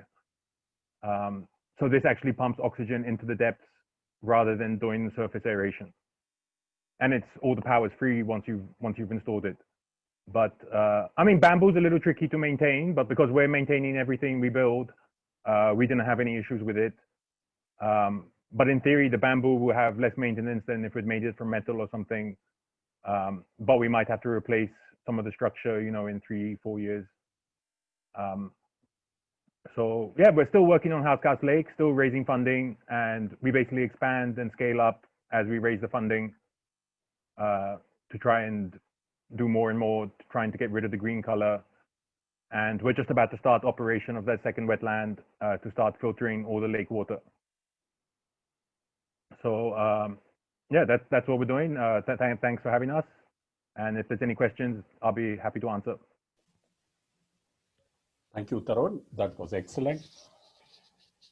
And working in Delhi is quite a challenge, and that you're also trying to handle vandals who took the sandals. The pumps don't work. Yeah, but quite also interesting to see how you're trying to engage communities, especially school children, bringing them up, creating a sense of ownership, tackling that. And it's not a perfect ideal that you're aiming for, but incremental improvements, right? And that's so nice to see the wetlands starting to obstruct the sludge, the floating wetlands trying to take away the nutrients from the water and improve quality. And I think gradualism is one way of approaching a challenge rather than thinking of an ideal solution. And also that you're pushing for funding, which is also gradual, right? Yeah, I mean, it's very tough raising the funding, especially after COVID. Yeah. I mean, we basically had to start the work, get a lot of attention, show it's working before sponsors became interested. But I mean, the change, once we built the inlet filter, all the smell from the lake was gone within 6 months. Right. And considering it's a 15-acre lake, you know, do any changes you make now will take 6 months, a year to show. There's like 5 years of sludge on the bottom. And we also work to try and stop people feeding all the birds, dumping their food waste inside. And in Delhi, like we had to resort to using a Lati, we had to carry pepper spray, and we had a GoPro. Once people know they're being filmed, they behave a bit better. But yeah, we put a stop to it. And I mean, last year we haven't been down so much, but the security guards started helping then.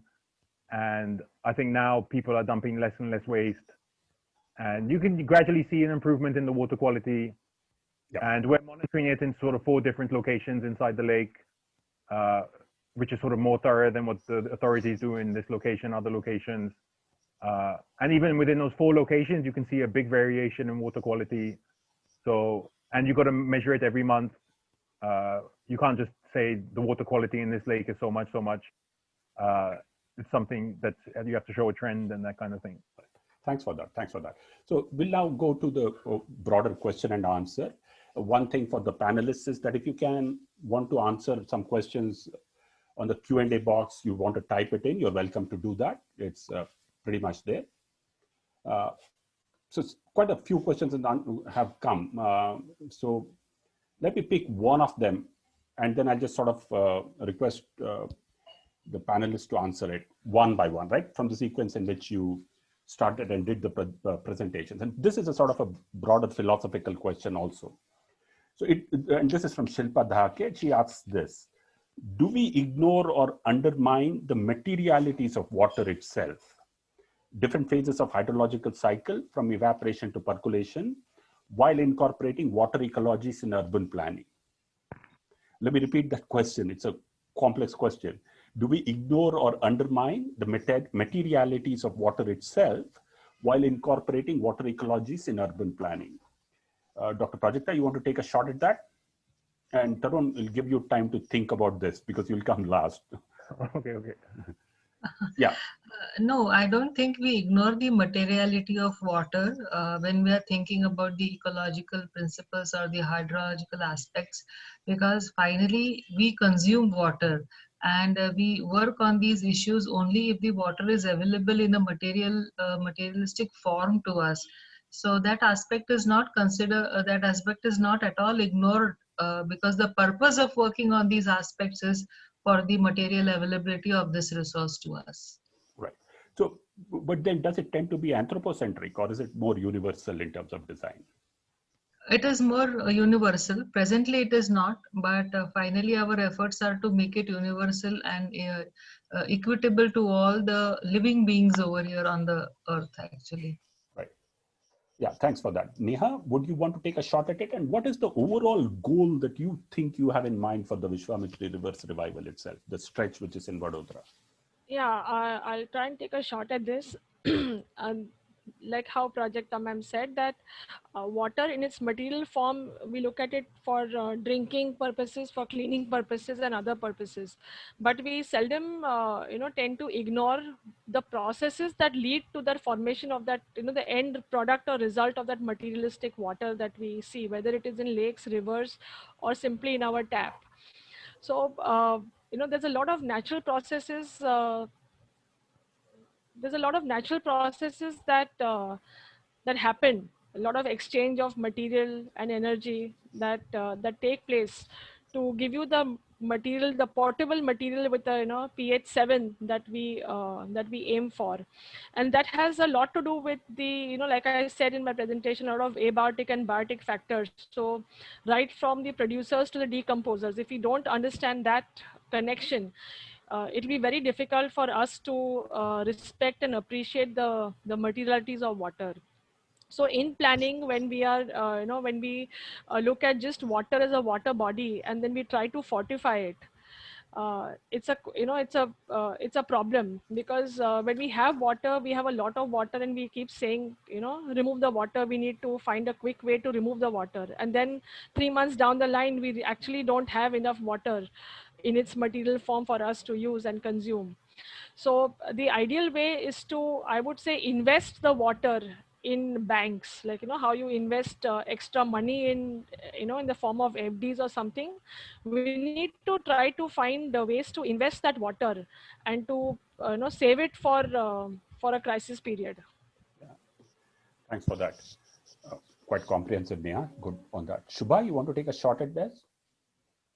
Yeah, I think in the sense, if we just, if you look at materialities at a slightly zoomed out level, then perhaps we don't think of water in its entirety. But very simply put, tactically, if you were to look at, for instance, in Bangalore, we are trying to, some of the lakes, when you're putting in wastewater, treated wastewater to fill a lake, you do consider, I mean, very practically, the kind of evaporation that will happen. And so the amount of water that has to be put into the lake to compensate for those evaporation losses or percolation losses. But somehow I get a sense from Shilpa's question that it's a little beyond that. And it's not really about the tactical part of it. So I don't really have an answer. So I think somewhere we don't think of water in its entirety, in its larger flows. Once we come to a problem, whether it's the lake at Housekas or a lake in Bangalore, we're looking at the very immediate water flowing in, flowing out. So we're restricting ourselves to the smaller problem in that place, and we're not able to zoom out and look at it at the larger picture. So I get Shilpa's question, but I don't have a very full answer. Thanks. Yeah, so Shilpa, thanks for asking such comprehensive questions in the end of an evening on a Friday night, right? It tells us what we need to do after the webinar. But Tarun, you want to have a shot at it? So, I mean, I'll be honest, I didn't really understand the question. Okay. It was, do you, what was the question? Good question. Let me just read it out for you. Where did the question disappear? It was about the materialities of water and how should we deal with it? Should we deal with it while incorporating ecologies in urban planning? How do we deal with the materialities of water? So we ignore it. What do you mean by materialities of water? Well, yes, that's a good question. I have to brush up on my Ilyich and read about the memories of water and materialities of water. But that's okay. We park it because we've got some form of answer. And Tarun, it's okay to say you didn't understand it. As a moderator, I can't say that I didn't understand it. I have to sound profound and philosophical that I've understood it. I've also understood it a bit less, but thanks to the panelists for taking a shot at it. But here's my question to you, Tarun. How has been your interaction with the authorities? How do you see your work replicating or scaling up? Do you want to actually replicate and scale it up? I mean, dealing with the authorities is a challenge, but it requires some patience, and you have to understand what they want, what you're trying to achieve, and you just got to keep going. Yeah, I mean, we are already sort of scaling up, replicating what we're doing. And because it's all under the authorities also see it working. They've already sort of scaled it up. They've also replicated it. You might have heard about Neela House or Rajokri. That's all essentially based on the same approach. Unfortunately, the government likes to hire consultants who have a high reputation, but might not have so much experience or qualifications. So a lot of the times their projects, I mean, government projects are always more expensive than private projects anyway, but also the results are sometimes mixed. Yeah, I think once you start establishing solutions, other people start doing the same thing. At least in engineering, that's expected. Once you try something new, if you see somebody else doing it, they will also do it. And plus, wetlands have been around in Europe for a long time. So in India, big problems, implementation. Just getting the project done, you'll face a lot of resistance from all sorts of people. And yeah, you just got to keep pushing. Eventually, you just got to keep going. The people who are trying to resist you eventually fall away. Once you start showing results, it's also much better. And yeah, I mean, it's fun, it's challenging. It's definitely more challenging than having a job in England. So it's, yeah, it's fun and interesting. Thanks for that. So Dr. Pajakta, there was a question for you, and it was looking at what is the kind of biodiversity which you have tried to integrate in the revival of the Godavari at the source itself.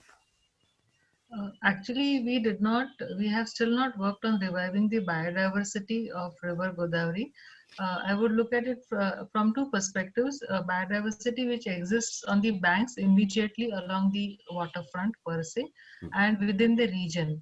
So maybe in the future we are planning to conserve the biodiversity on the banks, because we have got a very good reference of the red lines and the blue lines which are getting established on the banks of river Godavari. So if we are trying to protect that zone, get it demarcated, and work towards the biodiversity conservation of this specific river belt. Right. Per se, through the groundwater, it has not directly added or helped in the conservation of biodiversity. Right. Okay, thanks for that. For you, Neha, how do we integrate water-sensitive urbanism, or how do we integrate water bodies in urban planning? That's two questions which I've combined into one. And for you, Neha, on that. Right. See, urban planning right now doesn't take into account the natural systems, right from topography, to surface hydrology and the soils. These are the three base layers that we probably need to take to start any urban planning project. But we always look at roads, infrastructure, X, Y, Z. So we normally don't. We tend to ignore the natural system forces that are there, right from geology at some and in areas which are sensitive, which are seismic or hazardous prone. But I think the base layer has to be topography and the slope analysis to even understand where water accumulates, where water flows. Combine that with the soil analysis to see what the porosity is, whether infiltration is possible, whether recharge is possible, or you need to detain the water in the form of lakes, wetlands and ponds. So that I think should be the first step to integrate surface water bodies in urban planning. Right. So Shubha, for you, the question as a follow-up to what I asked Neha is, how have you seen aquifers and hydrogeology in terms of the planning sense, and how have the authorities approached urban groundwater and the wells that you were talking about? What's been your learning? Yeah.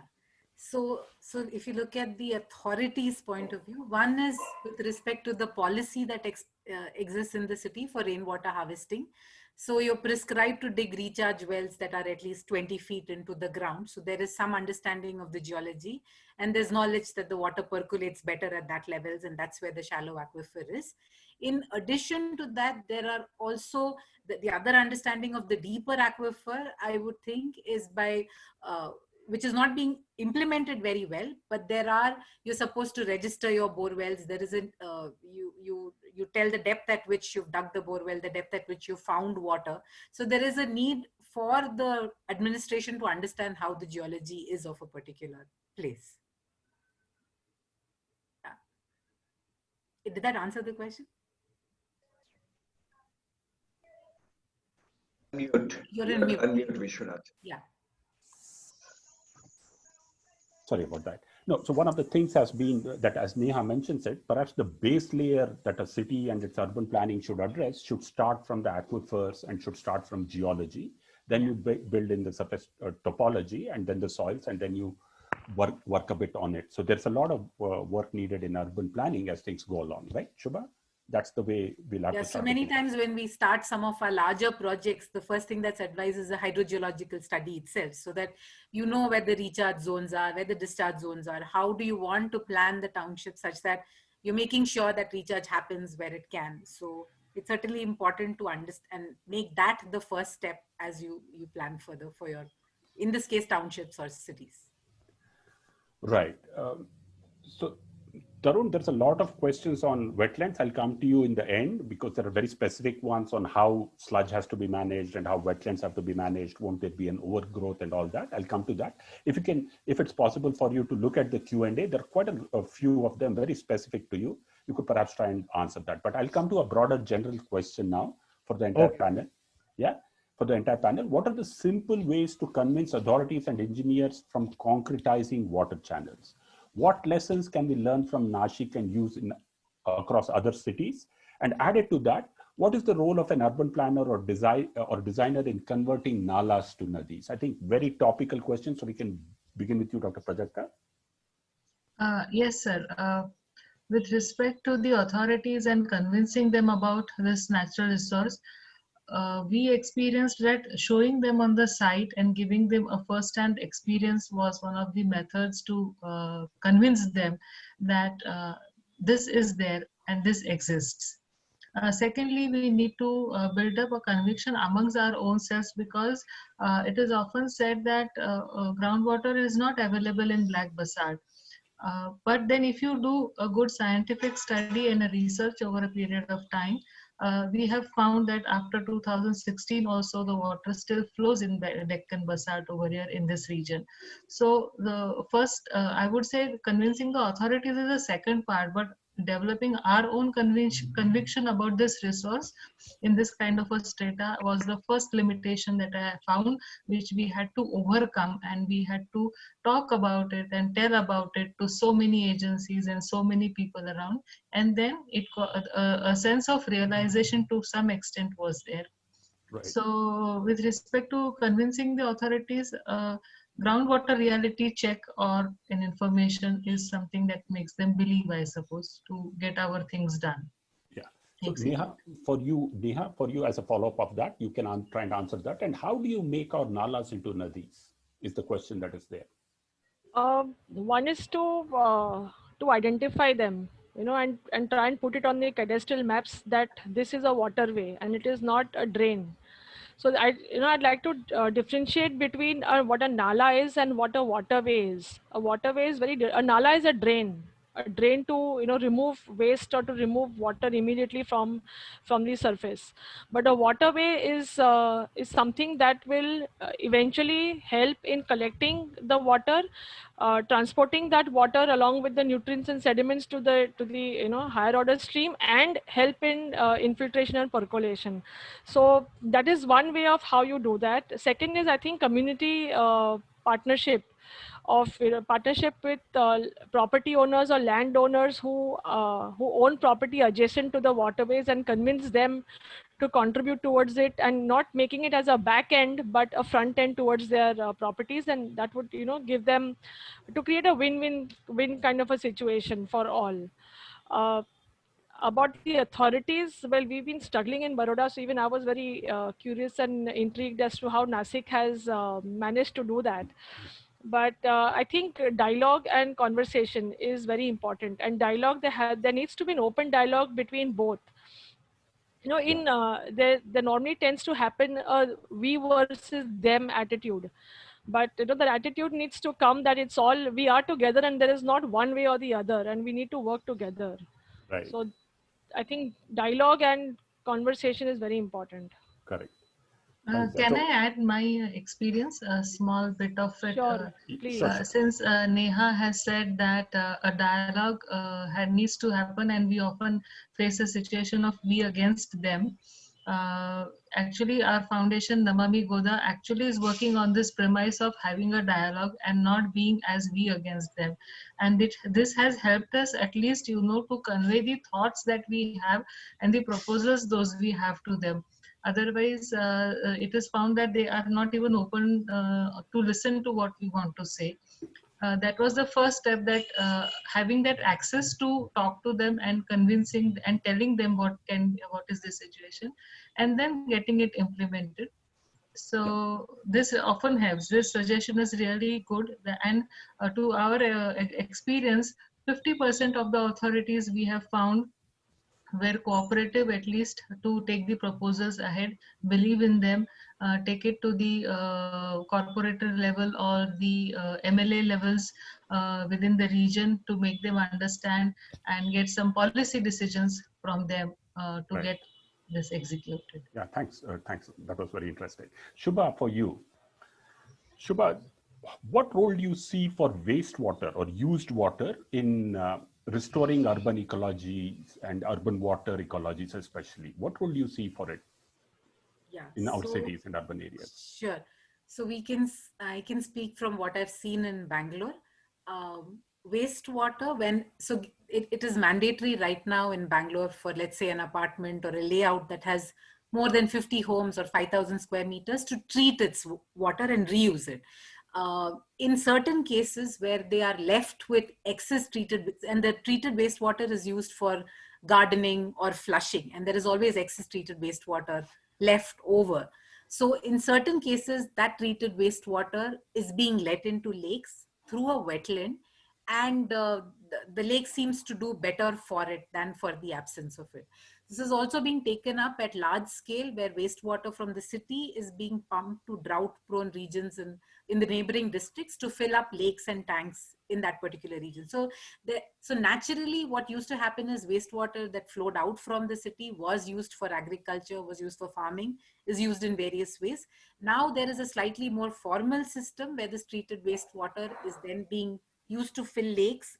There are some lakes that are doing it on an experimental basis in the city. It's still hard to get permission from the Pollution Control Board to do that, but it does then provide for biodiversity. The fishermen, actually, there is a lake called Lower Ambalipura, where the lake is not filling up to its full potential and dries up in summer. And the fishermen at great expense puts in fishlings into the lake, and they need about 12 months to come to their full size of 3 to 4 kilos when they can be sold. And when the lake dries up, his fishes die. So he's been asking for the lake to be filled up with treated wastewater. So broadly put, yes, there is already existing use in informal use in agriculture. It can be formally used, making sure that any kind of health risks are put away. And it's also useful in supporting biodiversity in the lakes itself and groundwater recharge as well. Right. So Tarun, that's the follow-up question. In an urban habitation, we get very nutrient-rich water, right? That's why the algae, the scum, and all the phosphates and nitrates are adding to this algal blooms and the growth of weeds and plants there. So the wetland is an immediate response, because the wetland not only modifies this nutrient stream, but also becomes an important biodiversity habitat, right, in itself. It's not only beautiful, it's functional, and it's also doing a job. But is it easy or difficult to convince citizens that water bodies in urban India, for some time at least, should be imagined as wetlands, not as a swimming pool, for example? Is that something that you are thinking of, Tarun? I think sort of lakes and wetlands should go hand in hand. It's the easiest way to keep a lake clean. And actually, because everything we're doing now is retrofitting. If we could design a lake from scratch, we'd do everything completely different to how it's being done now. So lakes and wetlands go hand in hand.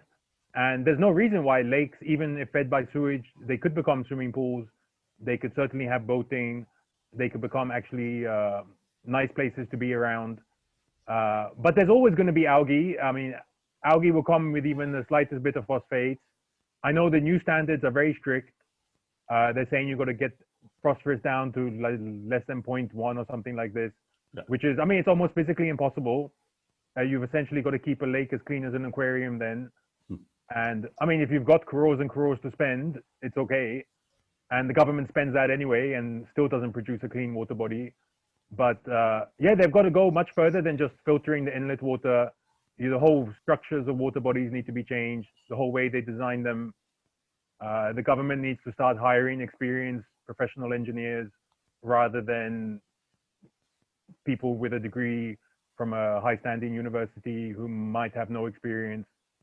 So the solutions are there. It's the question of implementation, supporting innovation, and they could all be done for like half the budget, I reckon. And when they first form the water bodies, to include the wetlands and to actually make sure the profile of the lake is also correct, make sure the depths are correct, make sure they have different levels. And really a lake should be full of plants, should be full of wetlands around it. And if they did that, then you don't need an STP, you don't need expensive machines. It can perform the dual function of being a recreational space and also treating the sewage. Because there's so much sewage, it's all just flowing into the river. Let's at least capture it, treat it, recycle it.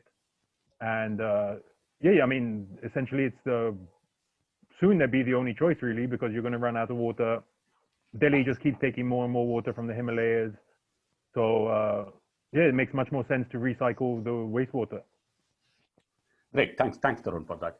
So as a job of the moderator, my job was to stick to time. We've overshot by 3 minutes, which is by Indian standards fabulous. And one has to thank the panelists for being so precise and so concise with their question. And the passion they brought for what they're engaged in is absolutely clear to the audience. Thanks to the audience also, I saw that in the chat, there were many, many comments made. And even in the question and answer, there were many questions asked, and they were very relevant questions. It's always that we cannot take up all questions, so I try to be generic with it. Wonderful work that you're doing. More power to your elbows, to your legs, to your minds, to your brains, everything. Yeah. And one thing is for sure, that urban India has many challenges. Of them, water and wastewater is one of the biggest challenges. If we want universal access of water to everybody, especially the poor, especially the low income, if we want that our cities be living spaces which are clean and where a decent form of living can be experienced, then we will have to address, amongst many other things, water. And we'll have to get the governance structure right. We'll have to get our expertise right, and we'll have to strike partnerships between different disciplines and different peoples based on the cultural context that each is in. So with those sort of formidably wise words, summing up whatever you said, because you all did such a wonderful job of presenting, so there's nothing more that I need to add. I'd be happy to hand over the podium, not the podium, Hari, what do we call it now? The what is it? How do we describe it in this webinar world? The virtual floor. Yeah, the virtual floor is all yours, Hari. Thank you very much. And also Kirti's for that. Yeah, Kirti Bhai, thank you for being here despite your illness. I know what you have gone through the last 2 weeks. Let me ask, you heard all of them. You know, the kind of things that they're all talking about. This is a wonderfully new generation of people. Officials feel threatened. You can do what the government does, you can do with 1/2 the costs. We need more than just support of funds, but of people who can whip up opinion. These are watershed processes that the government does not want to sort of recognize. What is your take on this, Kirti Bhai? What can you say of your generation? You know, and what we have got as a legacy today, nothing to do with you or me. What do you think we should do, therefore, to inspire these people to continue to do what they're doing? My work is to really thank this panel and the anchor. But let me give you some reasons why I want to thank them from the bottom of my heart. This webinar essentially is a good news webinar. And the reason is this, that it has brought in some deeply meaningful messages. And believe me, this has been quite different from others. And I'm not running down others and saying this is great. I'm just saying this is something that has touched me immensely. We always mostly talk about problems and challenges. This is one which has talked about answers and solutions. This also is not talked about what is not good. It's talked very little about government. It is talked about civil society. It is talked about communities. It's talked about people. And even though nobody used that word, what one continuously heard was that it has essentially talked about bottom-up processes in place of top-down processes. And this is an incredibly important message. And don't allow me to kind of just summarize this generally. Let me be specific in terms of what did one get. You heard the first message of deconcretization of Godavari in Nasik. Now, this is a huge message for Ajay and group in Mumbai. I think it's a great message for people in Mumbai that it is doable, that one could reverse the trend. You got to argue the case, you got to build up the argument, and you got to see that it happens. And that's a very important message for Kimya and Vikram and Ajay. What came out from Baroda and Vishwamati is even bigger. That you could stop a riverfront development project. And a riverfront development project which could do immense damage. And we have seen that happen in number of places. We've seen it happen in Ahmedabad. Ahmedabad Riverfront Development Project is very interesting because it started almost 50 years ago through community processes, through people processes, till it got transferred to other actors. But the fact is that it could be stopped, or it could be kind of, a different kind of, vision and perspective and solution could be produced. Is a very, very important message that we got. Million wells in Bangalore, and role of the well diggers, and I think it's enormous amount of meaning in terms of what true development is all about. And of course, this Delhi story in terms of how do you convert this to dirty waters and slums into, I think, solutions. These are incredibly rich messages, and I'm very, very delighted that we got this from this one single webinar. I also would like to kind of bring out what Neha said very beautifully, and this is something that echoes our thinking all the time. Wherever we talk this kind of efforts, we're talking about no funds, we talk about voluntary efforts, we talk about no data, we talk about no cooperation from authorities. And while I was listening to, I was also thinking, while she was talking about having no resources and producing an alternative plan, if government were to decide that out of all the big projects we do, we'll pull out 2% of that and set aside for NGOs and civil society to do alternative planning, we would have huge amount of resources to do this wonderful work. So this, in that case, it has been a great webinar. I'm grateful to Vishwanath for this thoughtful webinar, for discussing very insightful issues and matters. Many new ideas, perspectives have been put forward, and I'm greatly thankful to Vishwanath for his efficient, effortless, and he looked like Sadhu, and I think managed this entire webinar as a Sadhu would do. Thank you, Vishwanath. In fact, Hariharan ji already mentioned that you were involved in setting up INHAF, and you're the one who wrote Constitution. So I'm very delighted to kind of get back to you all. Also, greatly thankful to the very thoughtful, very innovative, hardworking panel. Dr. Prajakta, Neha ji, want to sit down and talk to you at some point of time. Shubha ji brought in tremendous amount of wisdom in terms of what you people are doing there in Bangalore. And of course, Tarun was very inspiring and very invigorating to hear this story. This has been simply wonderful. Let me kind of, and Hariharan just told you that we are doing a series of webinars on water. We had one today. We have next tomorrow taking place, moderated by Ajay, and then we have two more happening at the end of the month, and of course on 22nd of October as well. And before I end this, thank you. Let me kind of thank my colleagues at INHAF, Studio INHAF, whose hard work, without whose hard work, this has been very difficult. So thank you, Hariharan Saab, once again. Thank you, Radhikas. Thank you, Shimul. Thank you, Elikas. Thank you, Dhwani. Thank you, Nita, for all your hard work. So thank you very much. We're very delighted to have you. I'm very delighted that we decided to have these 4 webinars on the water issue.